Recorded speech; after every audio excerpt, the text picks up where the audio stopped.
ദുബൈയിലൊരു cloud kitchen open ചെയ്യാൻ വേണ്ടി എന്തൊക്കെയാണ് സ്റ്റെപ്പ്?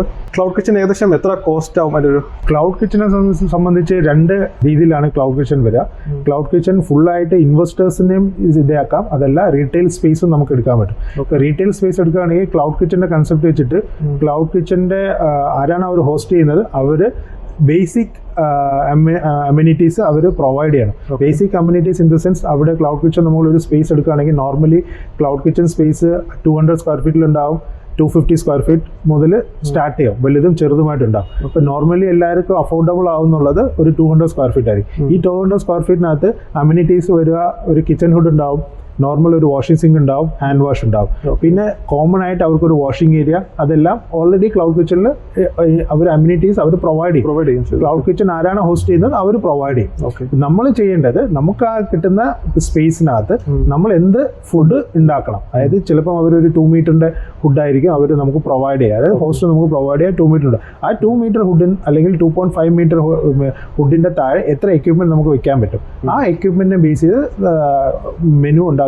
മെനുവിൽ നമ്മൾ ഓൾറെഡി മെനു ഉണ്ടാവും, ആ മെനു നമുക്ക് ഇംപ്ലിമെന്റ് ചെയ്യാനായിട്ട് എന്തൊക്കെ എക്യുപ്മെന്റ് ആ ലിമിറ്റേഷൻസിനകത്ത് നമുക്ക് ചെയ്യേണ്ടി വരും. പക്ഷെ നമ്മുടെ അഡ്വാൻറ്റേജ് എന്ന് പറഞ്ഞു കഴിഞ്ഞാൽ നമുക്ക് ഇപ്പോൾ ഒരു റെസ്റ്റോറൻറ്റ് നമ്മൾ ഓപ്പൺ ചെയ്യുന്ന സമയത്ത് വരുന്ന കോസ്റ്റും ക്ലൗഡ് കിച്ചണിൽ ഓപ്പറേറ്റ് ചെയ്യാൻ പറ്റുന്ന കോസ്റ്റും ഒരുപാട് ചുരുങ്ങിയ കോസ്റ്റിൽ, ചെറിയ കോസ്റ്റിൽ നമുക്ക് ക്ലൗഡ് കിച്ചൺ ഓപ്പറേറ്റ് ചെയ്യാൻ പറ്റും. സ്റ്റാർട്ടപ്പ് ബിസിനസ്സുകാർക്കൊക്കെ ഇതായിരിക്കും കുറച്ചും കൂടെ അവർക്ക് ഈ സ്റ്റാർട്ടപ്പ് ബിസിനസ്സുകാർക്ക് ഇപ്പോൾ ക്ലൗഡ് കിച്ചൺ വളരെ കോസ്റ്റ് കുറച്ചിട്ട് ഒരു ബിസിനസ് എസ്റ്റാബ്ലിഷ് ചെയ്തതിന് ശേഷം അവർ ഒന്ന് എസ്റ്റാബ്ലിഷ് ആയി കഴിഞ്ഞാൽ അവിടെ സെയിം ആ ഒരു ബ്രാൻഡ് അവർക്കൊരു വലിയ റെസ്റ്റോറൻറ്റ് ആയിട്ട് ഓപ്പൺ ചെയ്യുമ്പോഴത്തേക്ക് അവർക്ക് ഇതിനകത്ത് വരുന്ന ഈ ഫുഡ് കോസ്റ്റിൻ്റെയോ ആയാലും ബാക്കിയുള്ള പല പല കാര്യങ്ങളും അവർക്ക് സ്റ്റഡി ചെയ്യാൻ പറ്റും. സ്റ്റഡി ചെയ്തിട്ട് അവർ എസ്റ്റാബ്ലിഷ് ആകുമ്പോഴത്തേക്ക് അവർക്കൊരു എന്താ പറയുക വിന്നിങ് ഓപ്പർച്യൂണിറ്റി കൂടുതലായിരിക്കും, അത് വലുതായിരിക്കും. ക്ലൗഡ് കിച്ചൺ ഏകദേശം എത്ര കോസ്റ്റ് ആവും? അതിൻ്റെ ഒരു ക്ലൗഡ് കിച്ചണിലും കോസ്റ്റ് ഒരുപാട് കൂടുതൽ വരില്ല, കാരണം basic amenities complete host provide ചെയ്യുന്നുണ്ട്.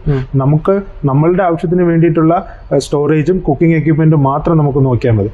അതും ക്ലോസ് ടു 10,000 to 15,000 നമ്മൾ എന്താണോ മെനു എസ്റ്റാബ്ലിഷ് ചെയ്യാൻ പോകുന്നത്, നമുക്ക് എന്താ പറയുക ഹൈ റേഞ്ച് എക്യുപ്മെന്റും സെലക്ട് ചെയ്യാം, ലോവർ റേഞ്ചും മീഡിയം റേഞ്ചും സെലക്ട് ചെയ്യാം. നമ്മളൊരു മീഡിയം റേഞ്ച് ഒക്കെ സെലക്ട് ചെയ്യുകയാണെങ്കിൽ ഒരു 10,000 to 15,000 മാക്സിമം. അതിനകത്ത് നമുക്ക് ഫുൾ ക്ലൗഡ് കിച്ചണിൻ്റെ ഉള്ളിലുള്ള എക്യുപ്മെന്റ്സ് കംപ്ലീറ്റ് സെറ്റപ്പ് ആക്കാൻ പറ്റും.